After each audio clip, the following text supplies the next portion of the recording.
In the wake of the fallout between Jubilee and ODM, Wiper Party now says that it is fully in the Azimio coalition, despite overtures by the government. The Kalonzo-led party, and under the Azimio banner, has since affirmed its support for the ongoing Kenya's People's Barazas that are meant to push the government to address the rising cost of living. That we firmly remain in the Azimio la Umoja One Kenya Alliance.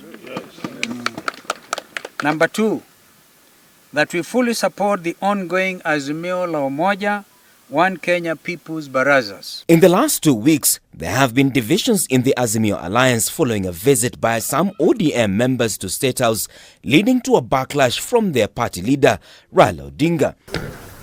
Jubilee MPs have also pledged to work with President William Ruto's government and initiated a coup in the party that kicked out their Secretary General, Jeremiah Kioni. They have systematically tried to erode all the gains of multi-party democracy and our Constitution 2010 and take this nation back to one-party state. We, the leaders of the Wiper Democratic Movement, want to emphasize that we will not allow this country to retrogress to the dark days of the one-party state. Despite all their efforts, we remain united and indeed intact. But addressing the press in Naivasha after a 2-day retreat, Wiper leader Kalonzo Musyoka vowed that his brigade would not work with the government. Kalonzo alleges that some of its leaders had been approached several times to visit State House but had rejected the same.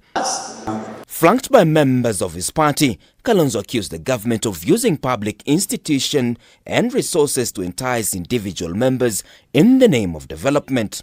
In a shameless effort to legitimize their fraud, the executive has made many attempts to divide the Azimio la Umoja One Kenya coalition.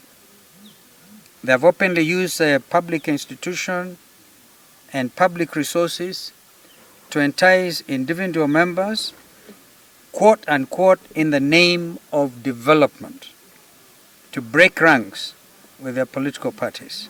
Kalonzo's onslaught on Ruto continued with a tongue-lashing on the economic crunch, accusing the government of hoodwinking Kenyans while some continued to sleep hungry. The average mwananchi is being overtaxed and overburdened. Unemployment is on the rise. Kenyans are losing their lives to senseless violence, and the state of insecurity is alarming. Enough is enough. The Wiper leader further chose to revisit the last general elections, alleging that the victory was stolen by IEBC and aided by a compromised Supreme Court. We won. Our victory may have been stolen by the IEBC under the direction of Wafula Chebukati and in a compromised Supreme Court. But the real court, the People's Court, is yet to give its verdict. The Azimio team is set to invade Nairobi's CBD with a prayer rally at IEBC on Wednesday this week. Martin Opio, K24 TV, Nairobi.